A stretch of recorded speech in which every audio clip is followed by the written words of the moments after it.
amigos, ¿cómo están? Nos encontramos nuevamente en esta su secuencia Agenda Ambiental, compartiendo el set en esta oportunidad con el arquitecto Eduardo Durán, quien es representante del Ministerio del Ambiente. Él es director general de Cambio Climático, de Certificación y Recursos Hídricos de dicho ministerio. Con él vamos a conversar sobre un tema muy relevante. ¿Cuáles son las políticas y propuestas que viene impulsando el Estado peruano con relación al tema de cambio climático? Y en un contexto global como es este, ¿cuáles son las contribuciones nacionales determinadas sobre el cambio climático? Es decir, las contribuciones como país, los INDC, que el Estado peruano propone en esta inserción, en el tema de cambio climático. Una preocupación muy grande, pero también un reto para todos.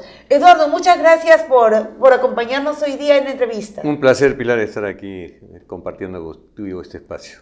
Eduardo, por favor, el Perú en los últimos años ha tenido un rol cada vez mucho más reflexivo y también propositivo con relación al tema del cambio climático. Hemos sido recientemente la sede de la COP20 y en ese contexto estamos llevando un impulso hacia las negociaciones globales. Cuéntanos un poco cuáles son los retos en torno al cambio climático, tanto a nivel nacional como global.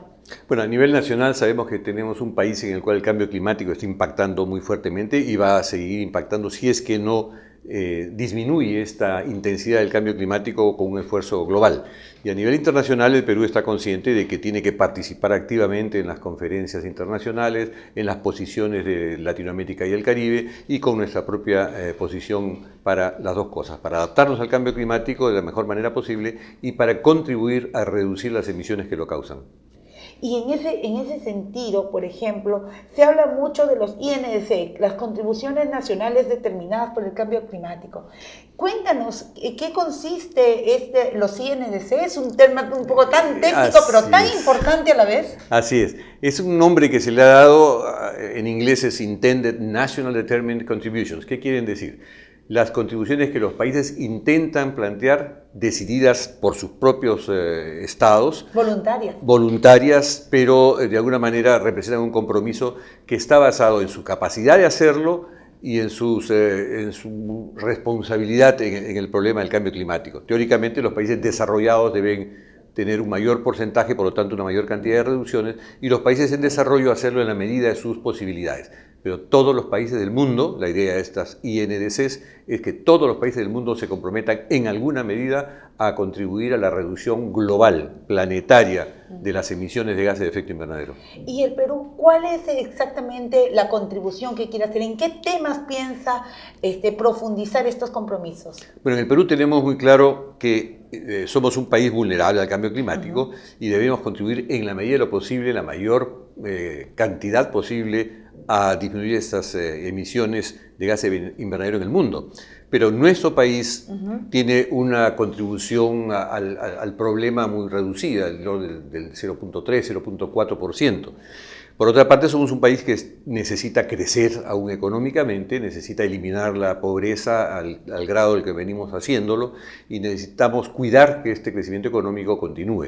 Entonces, lo que vamos a hacer es plantear las máximas contribuciones posibles que signifiquen al mismo tiempo un co-beneficio económico, un co-beneficio social para el país. De manera, reducimos sin sacrificar nuestro crecimiento económico.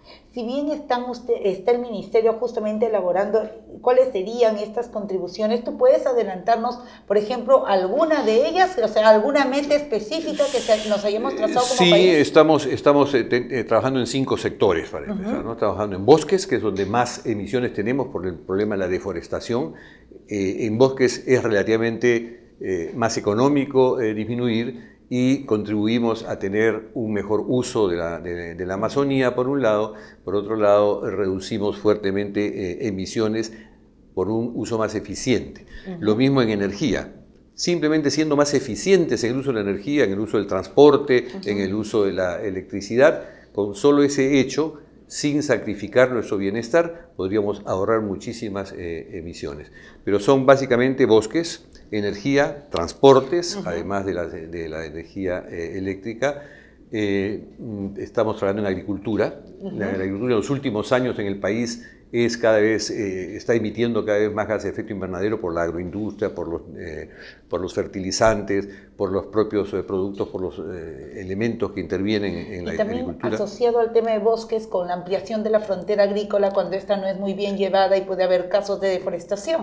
Definitivamente, la mayor, le llamamos el mayor impulsor de la deforestación en el país es el pequeño migrante que deforesta media hectárea, 1 hectárea en la Amazonía y que ha salido de sus provincias o lugares de origen por falta de medios económicos para subsistir. Entonces, hay que resolver no solamente en la Amazonía la deforestación, sino fuera de la Amazonía, en el lugar que da origen a la deforestación en pequeñas cantidades. Y también tener políticas claras, por ejemplo, para esos programas de expansión ya de una agricultura mucho mayor, como por ejemplo una agroindustria asociada a monocultivos, que también requiere reglas claras para llegar hasta... Tienen su lugar, son una muestra de eficiencia en el cambio de uso del suelo, pero en la Amazonía debiéramos procurar usarlo solamente en los lugares que ya tienen un área deforestada o que no están siendo usada esa área deforestada con la productividad debida. Allí en esos casos hay que intensificar el uso del suelo. Bosques primarios no deben ser deforestados, tenemos que evitar que la gente se asiente y deforeste en zonas que no son pues útiles para la...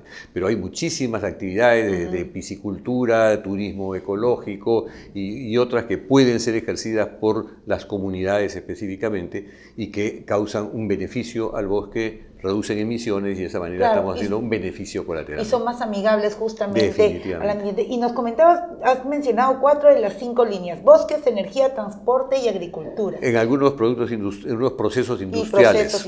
Por ejemplo, en el cemento, fierro, ladrillos, hay posibilidades en la fabricación de materiales de construcción, hay posibilidades de reducir emisiones cambiando las formas de producción, haciéndolas más eficientes, etc. Claro, esto también debe ir muy incorporado justamente con los estándares, además de calidad ambiental u otros que viene impulsando el Ministerio del Ambiente de manera interna, en alianza con los sectores. Y bueno, cuéntanos también, el Perú ha tenido un rol muy relevante el año pasado y actualmente está en la presidencia de la COP. Así es. Con miras a la COP21 de París, tenemos muchos retos que llevar en un ejercicio para llegar a un acuerdo global. Cuéntanos sobre esto en el segundo bloque. Amigos, nos vamos a una breve pausa y regresamos en Agenda Ambiental.